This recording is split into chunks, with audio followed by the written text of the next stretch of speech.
Everyone.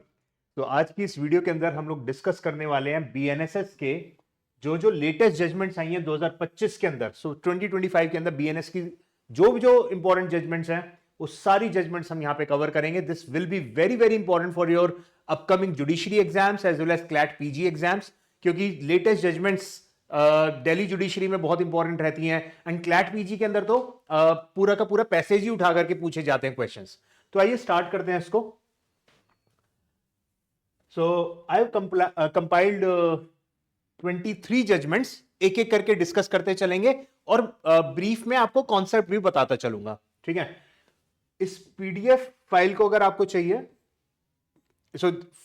शुरू में तो इंडेक्स है, हम सीधा जजमेंट्स पे चलते हैं। जजमेंट स्टार्ट हो रही है यहां से, right.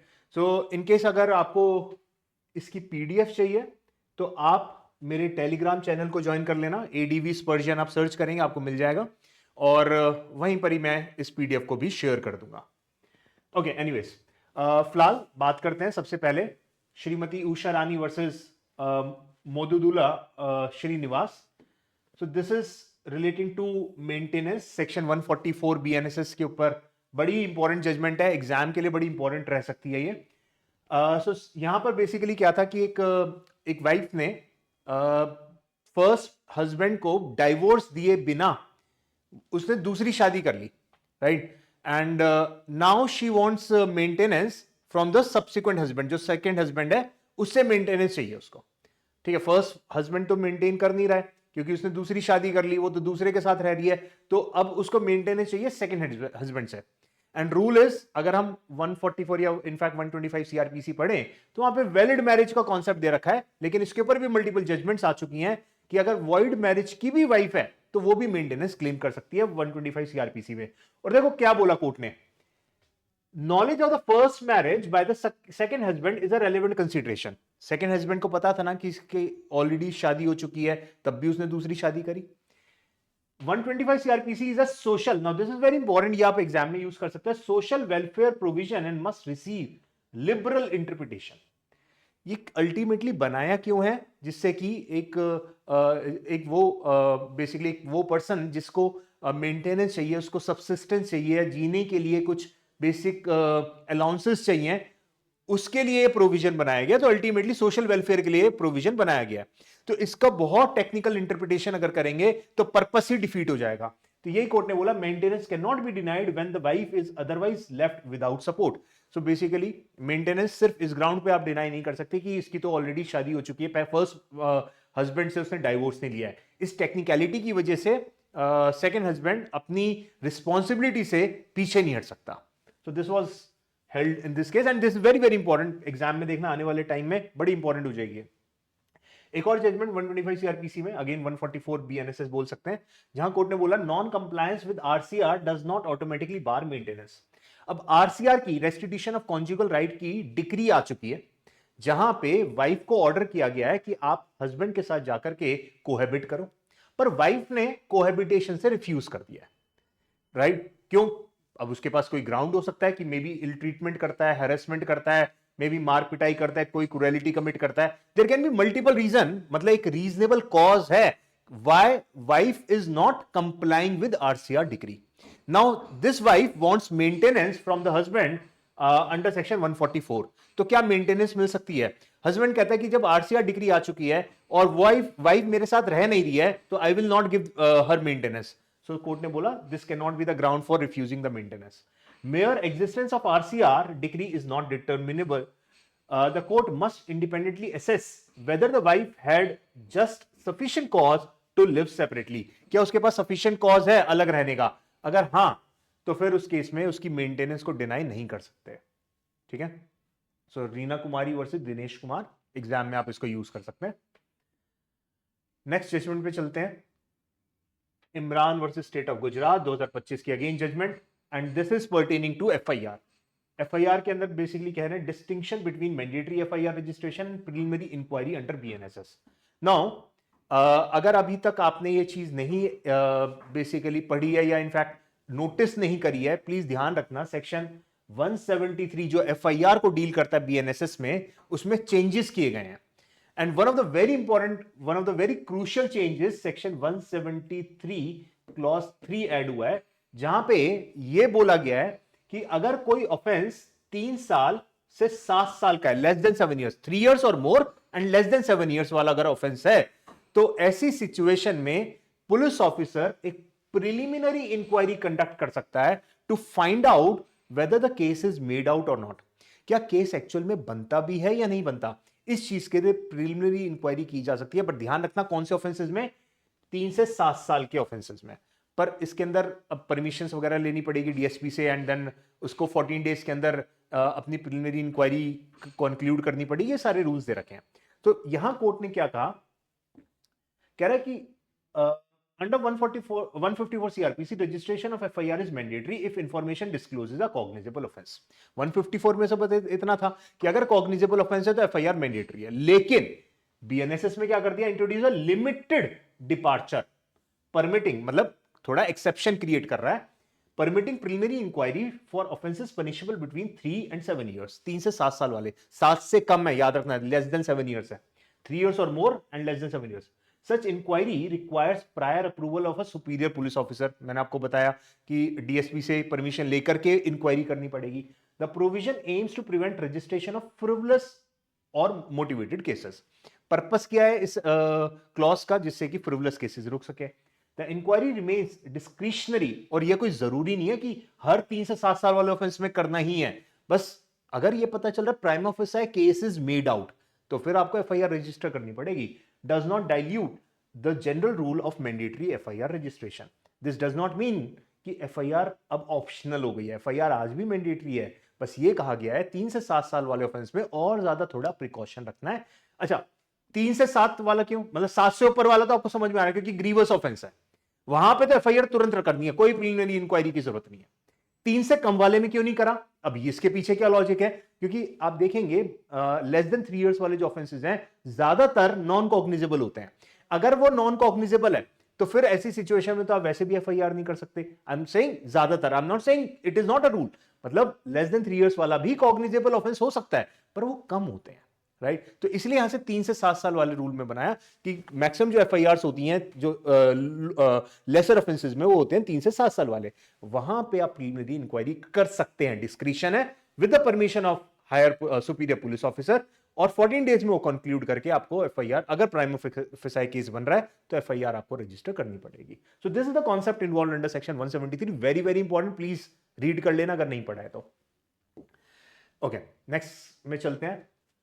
Pradeep Sharma versus state of Gujarat, 173 के अगेन कह रहा है ललिता कुमारी जजमेंट, आपको पता ही है Lalita Kumari judgment landmark judgment है एफआईआर के ऊपर, does not mandate preliminary inquiry in every case. Lalita Kumari judgment में ये नहीं है कहा कहीं पर भी कोर्ट ने कि आपको हर केस में प्रिलिमिनरी इंक्वायरी करनी है।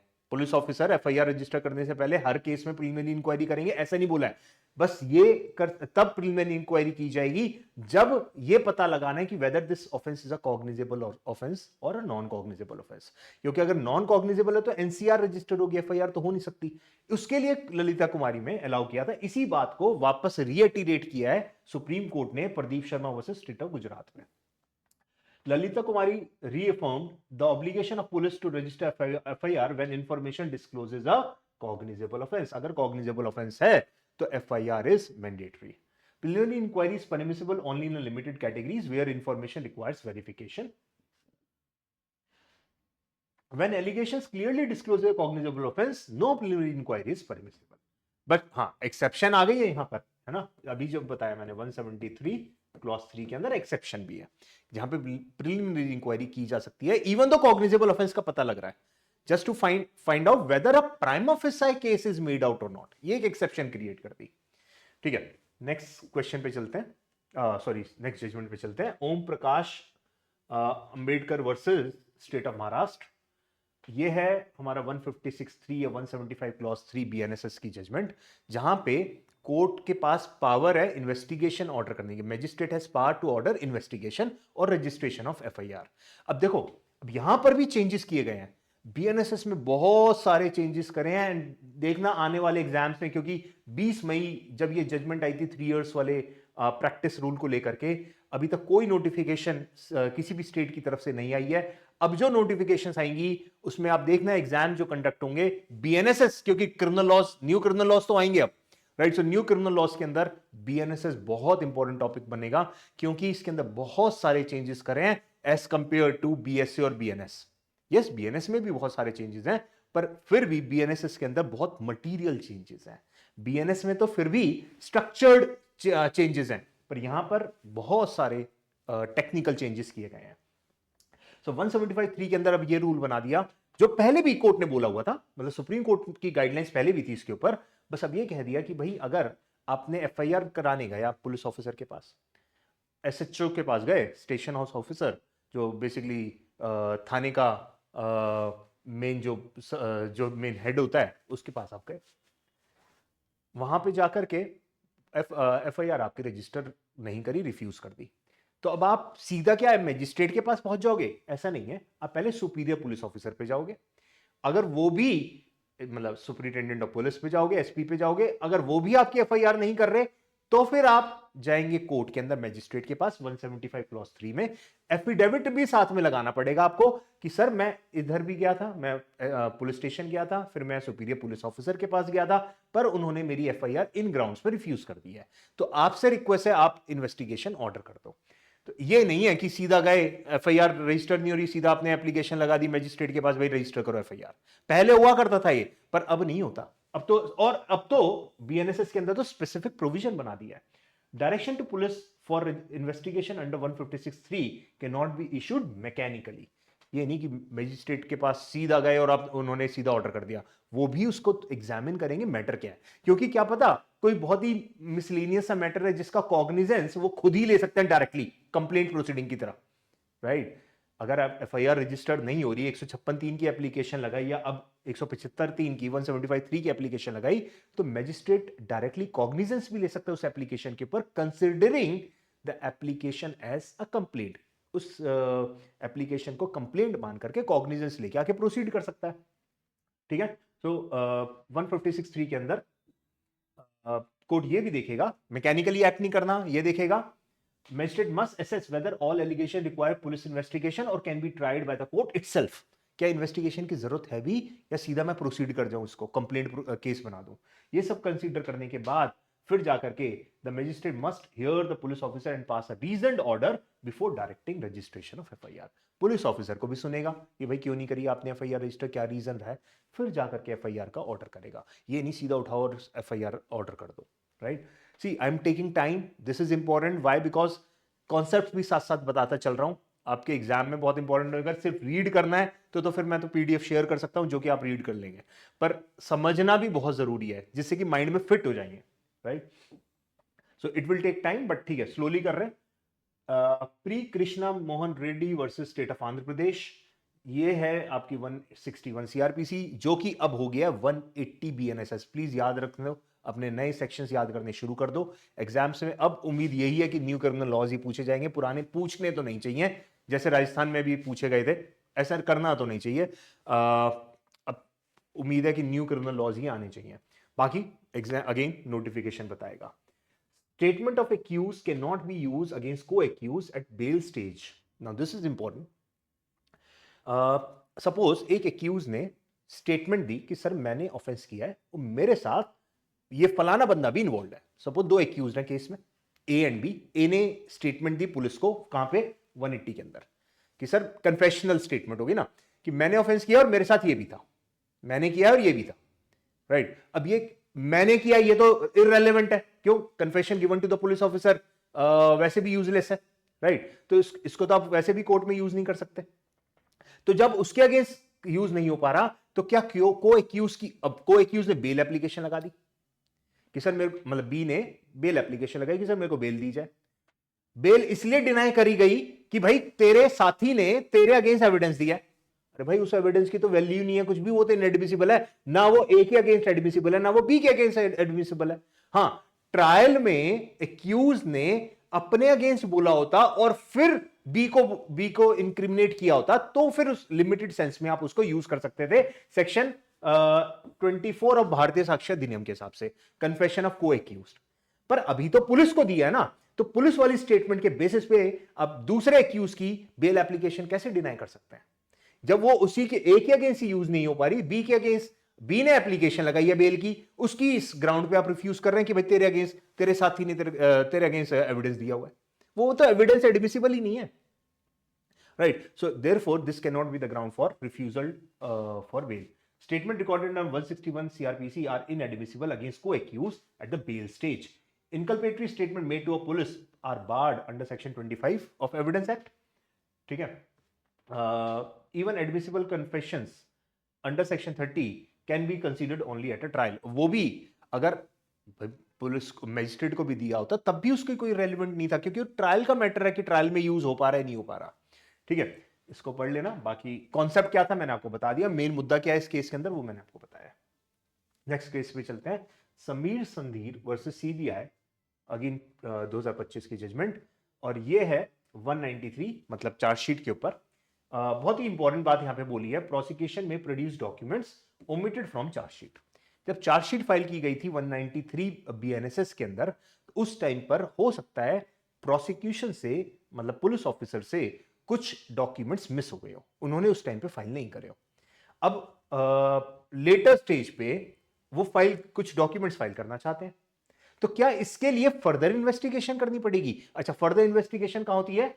अब 193 में कहां आती है? 193 क्लॉज 9 बनाया गया. पहले क्या था? 173 क्लॉज 8.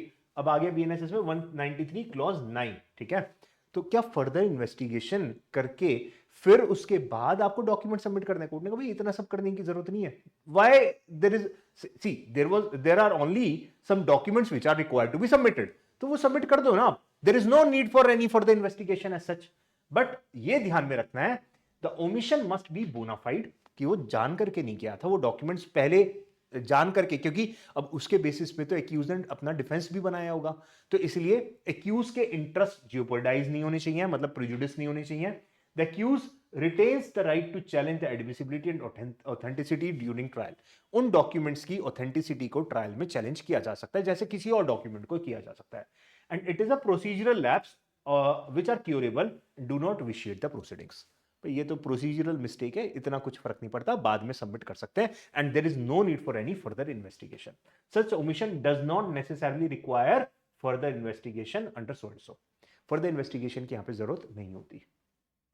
ठीक है, नेक्स्ट केस पे चलते हैं. Haider Ali versus state of Karnataka. This is pertaining to 187, जो कि 167 था. इसके अंदर दुनिया भर के चेंजेस किए गए हैं. ये कस्टडी के जो कोर्ट ऑर्डर करता है, जब with in reasonable time after arrest court के सामने प्रोड्यूस किया जाता है एक्यूज को, तो उस टाइम पर लिखा हुआ है 60 या 90 डेज. ये तो अभी भी रखा है, 60 या 90 डेज के अंदर अंदर इन्वेस्टिगेशन कंप्लीट करनी है. अगर 60-90 डेज का टाइम पीरियड तो एज इट इज है, लेकिन पहले रूल ये था कि 15 दिन की पुलिस कस्टडी हो सकती है शुरू के 15 दिन में.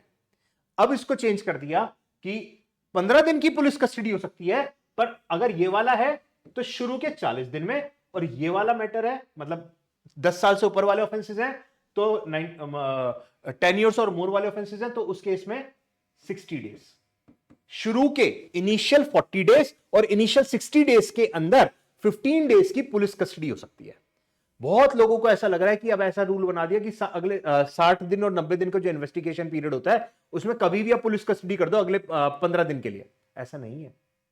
15 दिन की पुलिस कस्टडी यस पॉसिबल है, डिवाइड कर सकते हो उसको, 2 दिन 4 दिन 3 दिन की, इस तरीके से डिवाइड भी कर सकते हो, पूरी भी दे सकते हो 15 दिन की पुलिस कस्टडी. लेकिन जरूरी यह है कि वो शुरू के 40 डेज या शुरू के 60 डेज, एज द केस में बी.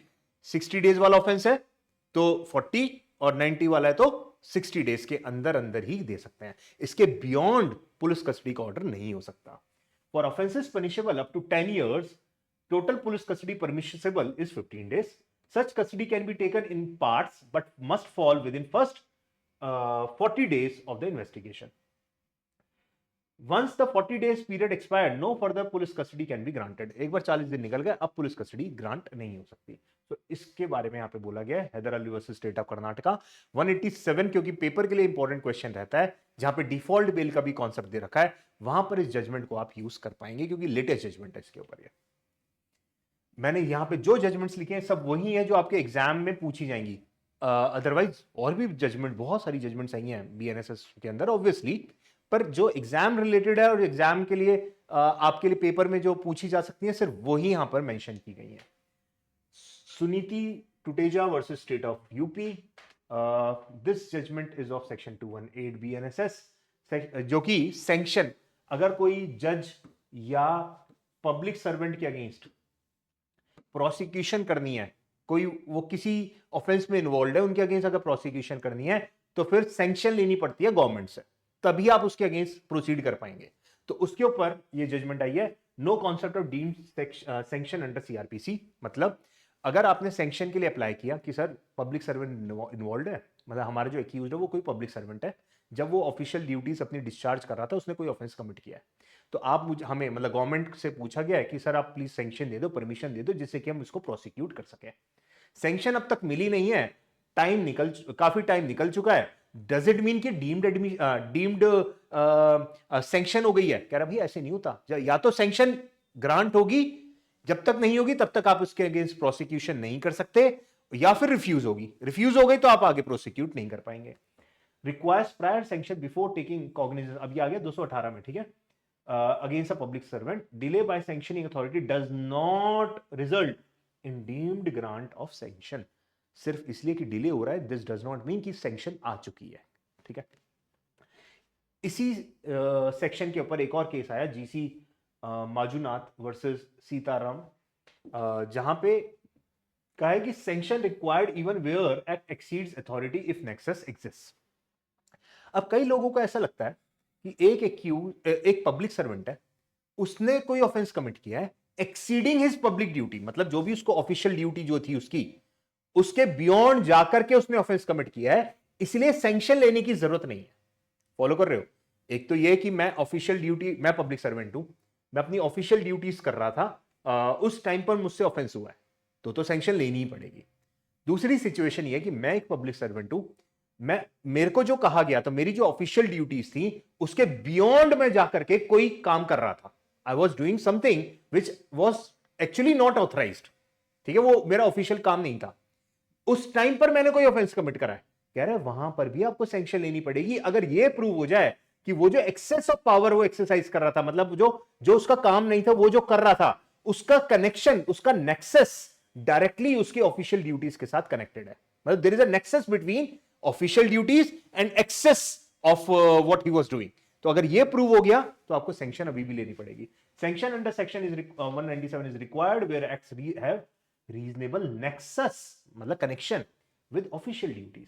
मेयर एक्सेस और ओवररीच, मतलब अपने पावर्स को ओवररीच कर दिया, एक्सीड कर दिया, does not take the act outside the scope of official duty. इसका मतलब ये नहीं कि ऑफिशियल ड्यूटी है ही नहीं, वो मतलब ऑफिशियल ड्यूटी नहीं कर रहा था, मान लिया, पर वो जो वो कर रहा था वो उससे एक्सीड कर रहा है। तो अगर कनेक्शन प्रूव हो गया दोनों के बीच में, ऑफिशियल ड्यूटी और what actually he was doing, तो फिर भी सैंक्शन लेनी पड़ेगी, ठीक है। सो this is for section 218। Next, ये इंटरव्यू के लिए इंपॉर्टेंट हो सकता है केस, ठीक है ना। ओके, नेक्स्ट केस पे चलते हैं। रेखा उशिर वर्सेस सप्ता शुरुंगी महिला नागरी सहकारी पटसंथा लिमिटेड, ठीक है, ठीक है। सो ये सेक्शन 223 बीएनएसएस की ये प्रोविजन है। सेक्शन 223 कंप्लेंट फाइलिंग के ऊपर दे रखा है। आपको पता होगा जो कंप्लेंट फाइल होती है, जो 200 सीआरपीसी में होती थी, अब 223 में होती है। एंड कंप्लेंट प्रोसीडिंग के अंदर तो बहुत सारे चेंजेस किए गए हैं, और कहीं ना कहीं ये क्वेश्चनेबल चेंजेस भी हैं। मैं इसके ऊपर एक डिटेल में वीडियो बनाऊंगा, कंप्लेंट प्रोसीडिंग में क्या क्या चेंजेस हुए हैं उसके ऊपर, जब तक इंटरप्रिटेशन नहीं आई, और उसको चैलेंज भी किया हुआ है। अब रिट पिटिशन पेंडिंग है सुप्रीम कोर्ट में, जब तक डिसीजन नहीं आ जाता तब तक हमें पता नहीं एक्चुअली उसको इंटरप्रेट कैसे करें। फिलहाल के लिए एक बड़ा इंपॉर्टेंट चेंज जो यहां पे किया गया है कि जब भी कंप्लेंट फाइल होगी, कंप्लेनेंट और उसके विटनेसेस जो भी प्रेजेंट थे, उनके एग्जामिनेशन के बाद एक्यूज को नोटिस देके कोर्ट में बुलाया जाएगा और उससे पूछा जाएगा कि क्यों ना तेरे अगेंस्ट प्रोसीड किया जाए। ये इशू प्रोसेस नहीं है। वैसे कंप्लेंट केस के अंदर तो इशू प्रोसेस तो बाद में होता है, जब कंप्लेंट के अंदर कंप्लेंट प्रोसेस कंप्लीट हो जाता है।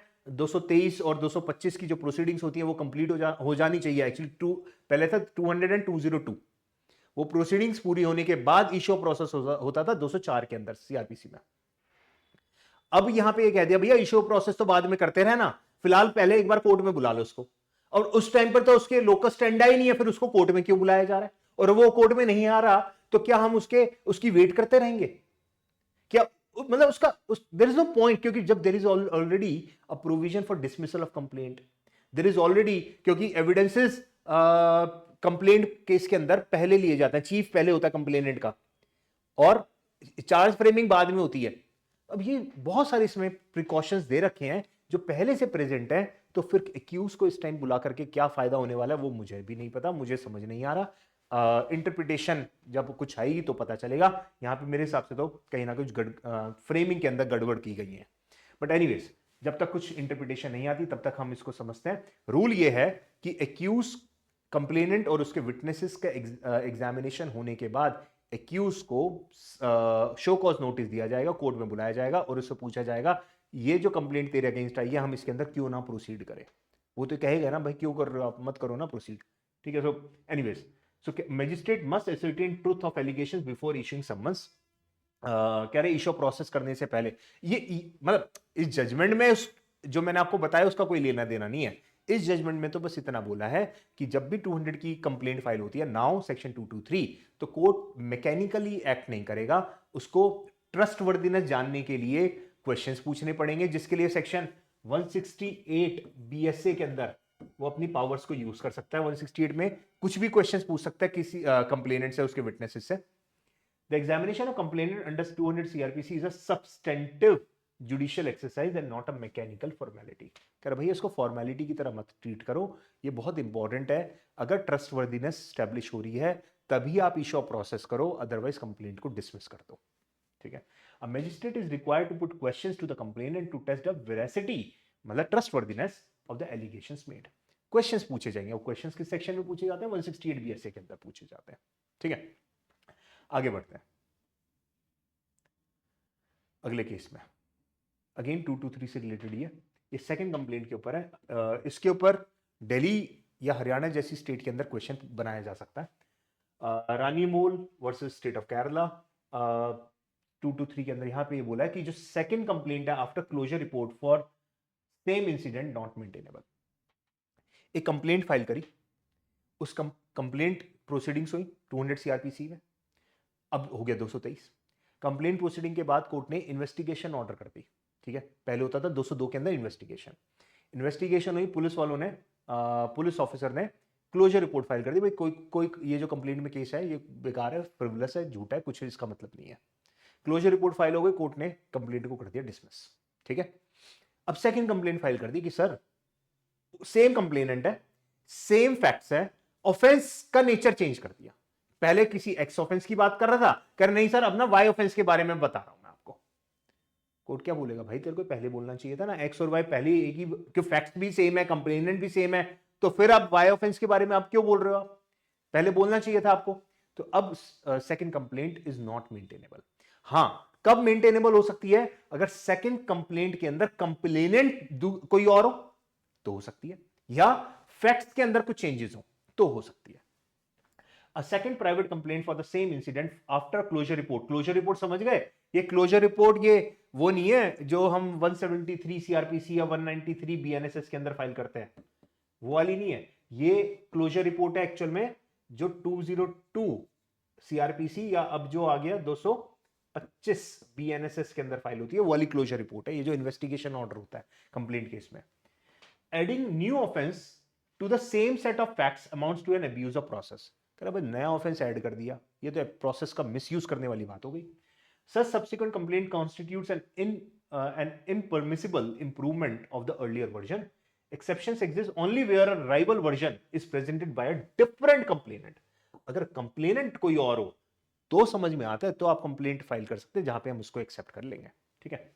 नेक्स्ट केस पे चलते हैं। Manman Khan versus state of Haryana. This is pertaining to 223 CrPC, जहां पे trial joinder of trial of 2 or more accused in the same case. 2 accused ने एक ऑफेंस किया या मल्टीपल ऑफेंसेस करें इन द सेम ट्रांजैक्शन, तो उनका ट्रायल कॉमन हो सकता है, ठीक है। इसके प्रोविजन दे रखा था 223, अभी आ गया 246 बीएनएसएस, राइट। तो इसके लिए क्या रूल बना रहे हैं, principles governing joint trial of accuse in criminal cases को गाइडलाइंस लेट डाउन करी है। A joint trial is permissible where multiple accuse are alleged to have committed offences arising out of the same transaction. एक ही transaction में multiple offences करे multiple accuse ने मिलकर के, तो क्या करेंगे, एक ही केस चलाएंगे ना। इसके पीछे टेस्ट क्या है, टेस्ट ये होता है, जो दो लोगों का ट्रायल कॉमन करने के लिए टेस्ट ये है कि जो एविडेंसेस आएंगे, अगर दो ट्रायल चल रहे हैं, जो एविडेंसेस आएंगे वो सेम होंगे। इनफैक्ट यहां भी लिखा होगा, हाँ, द डिसाइसिव फैक्टर, मतलब डिसीजन लेने के लिए फैक्टर क्या है, is whether a joint trial would cause prejudice to the accused.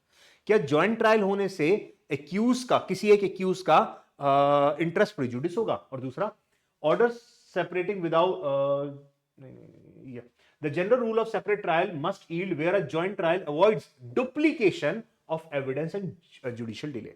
अगर डुप्लीकेशन ऑफ एविडेंस है, एक ही एविडेंस दोनों जगह यूज हो रहा है, तो फिर आप जॉइंट ट्रायल करो। हाँ, अगर डुप्लीकेशन ऑफ एविडेंस नहीं है, मतलब एक एक्यूज के अगेंस्ट एविडेंसेस अलग है, दूसरे एक्यूज के अगेंस्ट एविडेंसेस अलग है, ये फिर अगर ट्रायल को कॉमन कर देंगे तो फिर कंफ्यूजन क्रिएट करेगा और इंटरेस्ट जेओपर्डाइज हो सकते हैं। तो इसलिए ऐसी सिचुएशन में ट्रायल को सेपरेट करना चाहिए, अदरवाइज जॉइंटर ऑफ ट्रायल होता है। ठीक है, जॉइंटर ऑफ ट्रायल कहां होता है, 246 के अंदर, ऑफ टू और मोर एक्यूज्ड। नेक्स्ट केस पे चलते हैं, रंजीत सरकार वर्सेस रवि गणेश भारद्वाज। तो ये है सेक्शन 279 बीएनएसएस के ऊपर, जहां पे अगर कंप्लेनेंट अपीयर नहीं हो रहा, सम्मन केस है, सम्मन केस के अंदर कंप्लेंट फाइल हुई है, सो सम्मन ट्रायल चल रहा है, सम्मन ट्रायल में अगर कंप्लेनेंट अपीयर नहीं हो रहा है, जब भी बुला रहे हैं वो नहीं आ रहा है, तो कोर्ट के पास पावर है कि एक्यूज को एक्यूट कर सकता है कि चल तू जा, जब कंप्लेनेंट नहीं आ रहा तो फिर इस केस को चलाने का क्या मतलब है। इसके ऊपर कोर्ट ने बोला भाई absence of complainant does not mandate और ऑटोमेटिक एक्यूटल। नहीं आ रहा तो इसका मतलब ये नहीं है कि एक्यूटल होगा ही होगा, ये एक्सेप्शन है, मतलब डिस्क्रिशन है कोर्ट की कि कोर्ट को एक्यूट करना है या बिना कंप्लेनेंट के चला सकता है। कोर्ट ऐसा भी कर सकता है, इसी सेक्शन में लिखा हुआ है, सेक्शन 279 आप पढ़ना, यहां पे लिखा हुआ है कि अगर कंप्लेनेंट एब्सेंट है और कोर्ट को ऐसा लगता है कि बिना कंप्लेनेंट के ये केस चल सकता है, तो कंप्लेनेंट की हम जो उसकी पर्सनल अपीयरेंस है उसको डिस्पेंस कर सकते हैं, उसकी पर्सनल अटेंडेंस को डिस्पेंस कर सकते हैं, उसके वकील के थ्रू अपीयरेंस मार्क कर लेंगे या कोई प्रोसिक्यूटर अपॉइंट कर देंगे उस केस को प्रोसिक्यूट करने के लिए, तो वहां पे कंप्लेनेंट की जरूरत ही नहीं पड़ेगी। तो क्यों एक्यूट करें फिर एक्यूज को। हाँ, उसके बिना केस चलाना मुश्किल हो रहा है तो फिर आप ठीक है एक्यूट कर सकते हैं। Acquittal under section 256 is mandatory only when the date of hearing is fixed for the appearance of the accused and the accused is present. If the case is listed for any other purpose, dismissal of the complainant does not necessarily result in acquittal. The magistrate retains discretion depending on the nature of the hearing fixed for the date. Dismissal of complaint during, अच्छा ये Covid का case था, Covid के time पे complainant नहीं आ रहा था court के अंदर, तो कोर्ट ने डिसमिस कर दिया, जबकि सुप्रीम कोर्ट की ऑलरेडी एसओपी आई थी कि कुछ टाइम के लिए कि अगर कोई भी केसेस है तो आप डेट्स लगाएंगे, कोई डिसमिसल्स नहीं होंगे, लिमिटेशन पीरियड को भी एक्सटेंड कर दिया था। In violation of binding high court SOPs was legally unsustainable. कह रहे ये तो आपने कोविड की गाइडलाइन जो इशू करी थी सुप्रीम कोर्ट हाई कोर्ट ने, उसकी भी वॉयलेशन कर दी है। The complaint was rightly restored for reconsideration on merits, उसको रीस्टोर करना सही रहेगा। ठीक है, कंप्लेंट इस ग्राउंड पे डिसमिस नहीं हो सकते। नेक्स्ट केस पे चलते हैं, पर थोड़ा सा रह गया, Ayaz Mohammad Shaikh versus state of UP.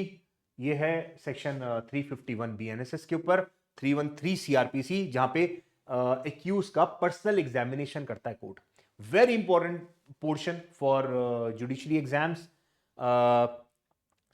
बस यहां ये बोला कि भाई इस प्रोसेस को नॉर्मली ये देखा गया ट्रायल कोर्ट्स बहुत मैकेनिकली करते हैं, बस खाना पूर्ति के लिए करता है, फॉर्मेलिटी के लिए करता है। कह रहे रादर इसको बहुत अच्छे से यूज करना चाहिए, क्योंकि इस प्रोसेस से काफी चीजें क्लियर हो पाती हैं एक्यूज के अगेंस्ट।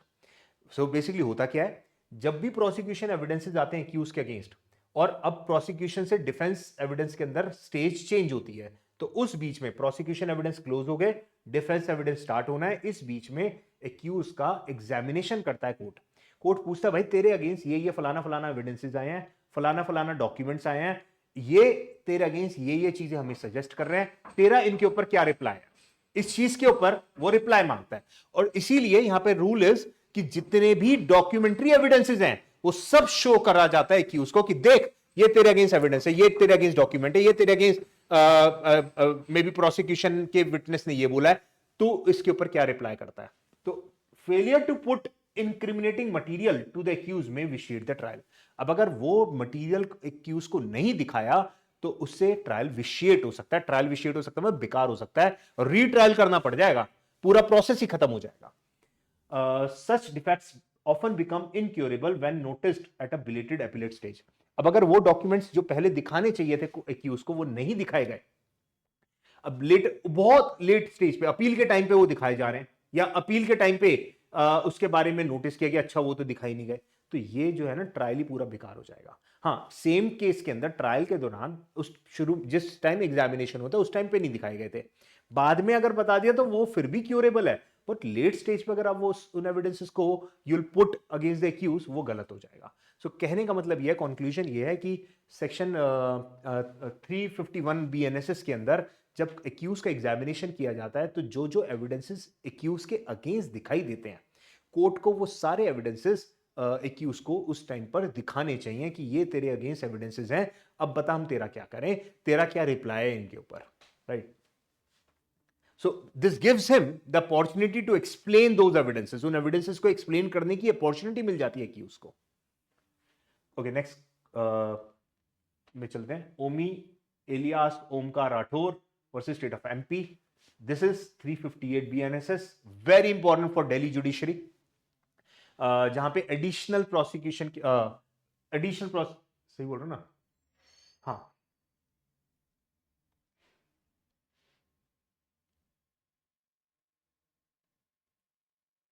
सही तो है, एडिशनल प्रोसिक्यूशन है ना। Court can summon dropped accuse if trial evidence discloses involvement. तो ऐसे समझते हैं। सो बेसिकली कहना क्या चाह रहा है, एडिशनल एक्यूज की बात हो रही है। एडिशनल प्रोसिक्यूशन क्या होता है पहले वो बताता हूं। सपोज एक एक्यूज के अगेंस्ट केस चल रहा है, state versus A, may be murder case है, ए के अगेंस्ट कोई ऑफेंस मर्डर का मे बी ट्रायल चल रहा है।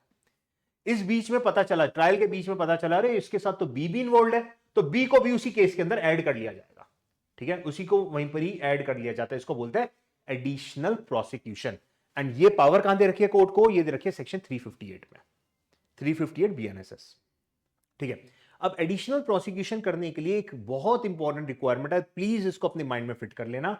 रिक्वायरमेंट ये कि अगर आप किसी भी एक्यूज को ऐड कर रहे हैं एडिशनल प्रोसिक्यूशन के थ्रू 358 के अंदर, तो जरूरी है उस एक्यूज के अगेंस्ट कोई एविडेंस आया, और एविडेंस कब आया? ट्रायल में आया।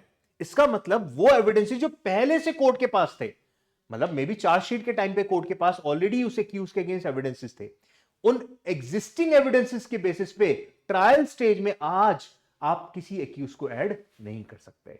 मतलब अगर एविडेंसेस न्यू आए हैं ट्रायल के अंदर तो आप ऐड कर सकते हो, पर पुराने एविडेंसेस के बेसिस पे एडिशनल प्रोसिक्यूशन नहीं होता है। इसको ध्यान रखना है, बहुत बार पेपर में क्वेश्चन आता है, राइट।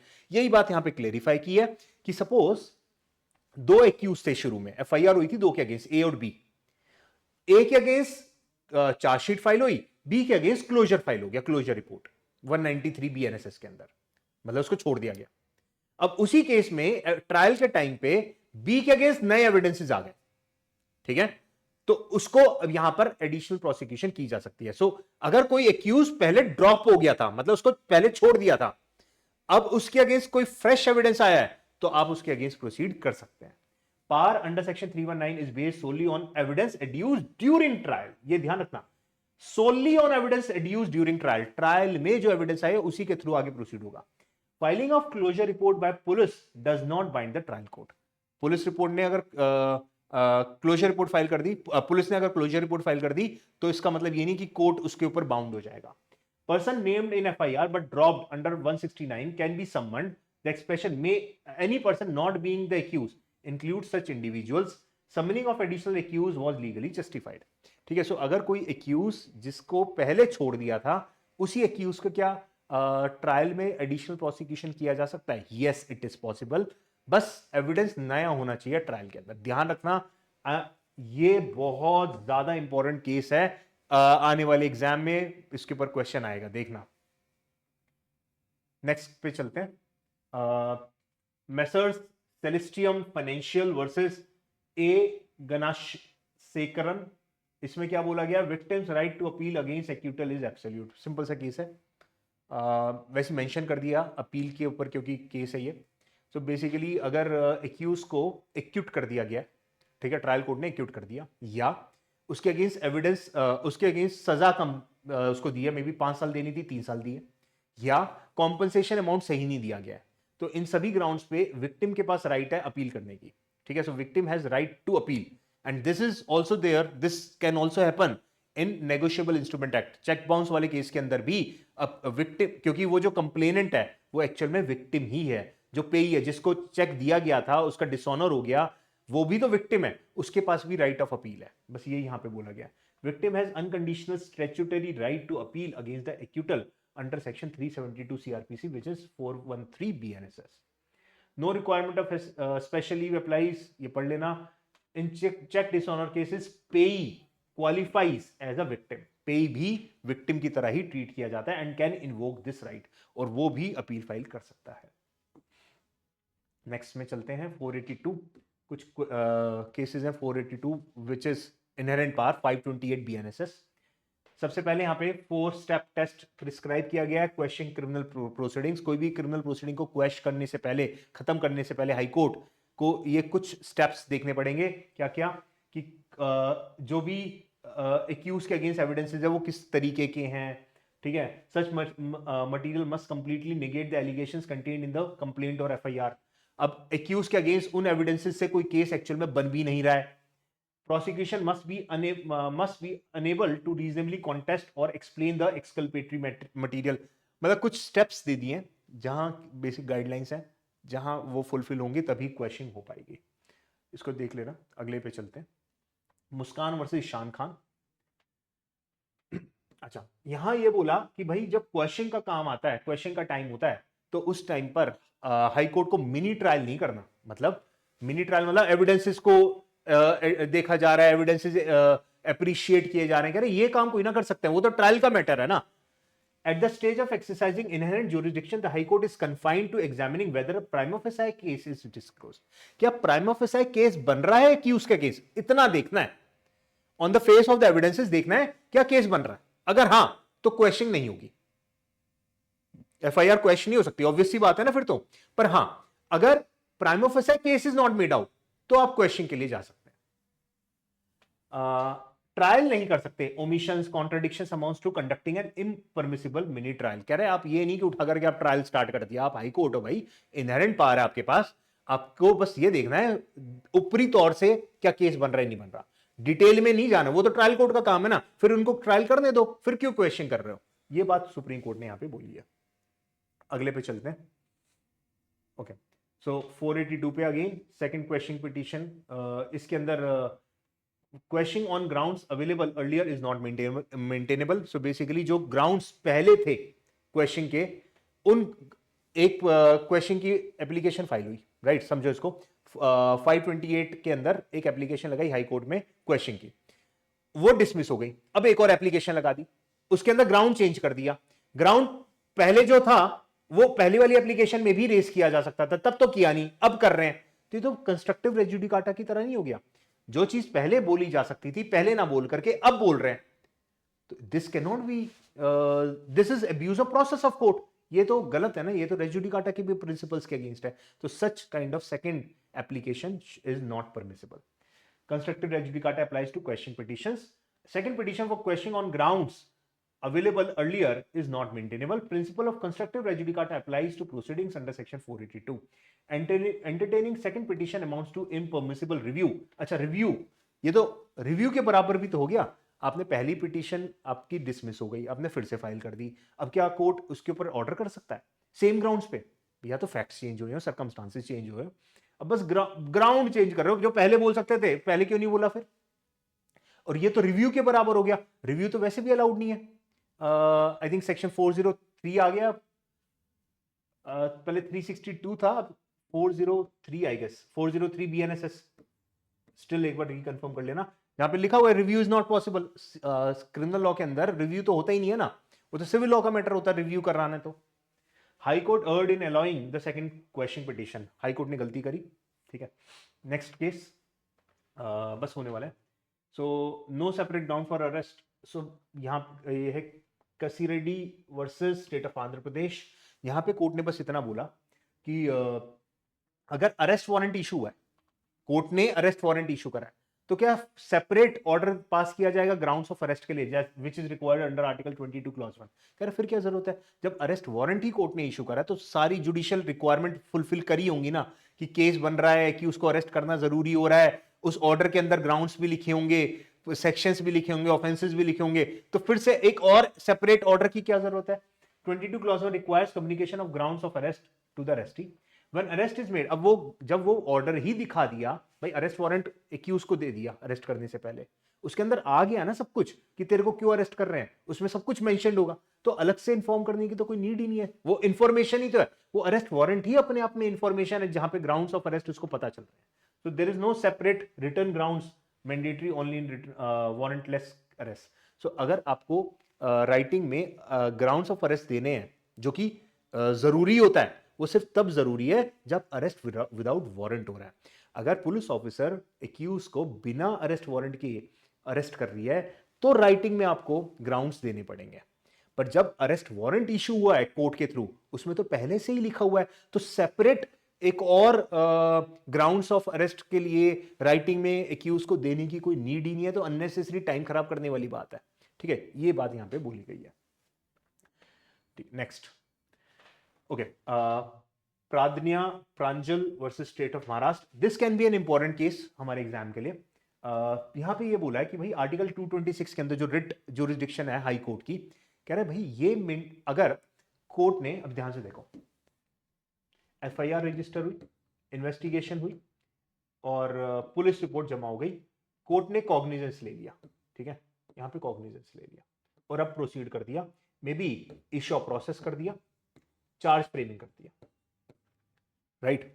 अगर आप कोई क्वेश्चन करानी है, मे बी एफआईआर क्वेश्चन करानी है, पुलिस रिपोर्ट क्वेश्चन कराना है, तो कह रहे हैं आपके पास दोनों ऑप्शंस है, या तो आप 528 में चले जाओ इनहेरेंट पावर में जो कि बेटर है, या 226 में हाई कोर्ट में जा सकते हैं। ठीक है, मतलब दोनों ही हाई कोर्ट में जाएंगे, या तो 226 कॉन्स्टिट्यूशन के अंदर या फिर 428 ऑफ बीएनएसएस के अंदर आप कोर्ट में जा सकते हैं। पर अगर कोर्ट ने कॉग्निजेंस ले लिया है, अब अगर आपको क्वेश्चन करानी है एफआईआर पुलिस रिपोर्ट, कॉग्निजेंस को भी क्वेश्चन कर सकते हैं, इशू प्रोसेस को भी क्वेश्चन कर सकते हैं। अगर कॉग्निजेंस के बाद क्वेश्चन करानी है तो सिर्फ 528 में जा सकते हैं। मतलब अगर इस पीरियड में आपको क्वेश्चन करानी है तो आप 226 कॉन्स्टिट्यूशन, ठीक है, या 528 बीएनएसएस में जा सकते हो। पर अगर आप यहां पे क्वेश्चन कराना चाहते हैं तो ये सिर्फ तभी पॉसिबल है जब आप 528 की एप्लीकेशन लगाएंगे। बस ये ध्यान रखना है, ये इंपॉर्टेंट हो सकता है हमारे एग्जाम में। A writ petition under 226 may be invoked to question FIR और chargesheet only before cognizance is taken. मतलब रेमेडी ही गलत अवेल कर रहे हो, अगर कॉग्निजेंस ले लिया तो 528 में जाना पड़ेगा। Once cognizance is taken by magistrate, the appropriate remedy is under section 528 BNSS. Under section 528 BNSS, High Court can quash the FIR, charge sheet and even cognizance order. Cognizance को भी question कर सकता है। बस ठीक है। ओके, लास्ट केस में चलते हैं। क्रॉस FIR का केस है ये। Cross one FIR can not be question in isolation. A ने बी के अगेंस्ट FIR करी हुई है, बी ने उसी चीज के लिए ए के अगेंस्ट एफआईआर करी है। ए ने कहा भाई इसने किया है ये काम, बी ने कहा नहीं भाई इसने किया है ये काम। एक ये वाली एफआईआर को क्वाश कर दिया, इसको रखा, कह रहा भाई ये तो बी के लिए गलत हो गया। क्रॉस एफआईआर में दोनों ही एफआईआर साथ में चलेंगे तो दोनों क्वैश होंगी। ठीक है, तो ऐसे करना, और दोनों की इंडिपेंडेंट इन्वेस्टिगेशन होनी चाहिए जिससे कि एक्चुअल सच्चाई तक पहुंचा जा सके। अदरवाइज एक्यूज के, एक एक्यूज के इंटरेस्ट प्रिजुडिस हो जाएंगे। जो एफआईआर क्वैश हो रही है उसके अंदर जो इंफॉर्मेंट है, कंप्लेनेंट है, उसके इंटरेस्ट तो प्रिजुडिस हो जाएंगे। इसीलिए आपको क्रॉस एफआईआर में दोनों एफआईआर के ऊपर इन्वेस्टिगेशन करनी चाहिए। Where cross FIR arise from same incident, both must be investigated together. Quashing one FIR while proceeding with other is unfair and improper. एक के ऊपर प्रोसीड कर रहे हैं, दूसरे को क्वेश्चन कर रहे हैं, ये गलत है। ये बात यहां पे क्लेरिफाई की गई है। सो आई थिंक ये सारी जजमेंट्स हमने आज डिस्कस करी। These were the important judgments of 2025 pertaining to BNSS. और भी जो क्रिमिनल लॉज बाकी के बचे हैं बीएनएस एंड बीएसए, उनके ऊपर भी मैं जल्द ही वीडियो के थ्रू आपको मैं समझाऊंगा। आपको अगर इसकी पीडीएफ चाहिए तो आप मेरे टेलीग्राम चैनल को ज्वाइन कर सकते हैं, या फिर आप हमारी जुडिशरी प्रो की ऐप को डाउनलोड कर सकते हैं। इसका लिंक आपको डिस्क्रिप्शन में भी मिल जाएगा। और that's it, best of luck, thank you. इसकी लिस्ट बना लेना, मैंने सीक्वेंस वाइज बना रखे हैं केसेस। अपने रजिस्टर के अंदर जो भी आप नोट्स बना रहे हैं सीआरपीसी बीएनएसएस के, उसके अंदर इन जजमेंट्स को ऐड कर लेना। Thank you, I will see you in the next video, best of luck.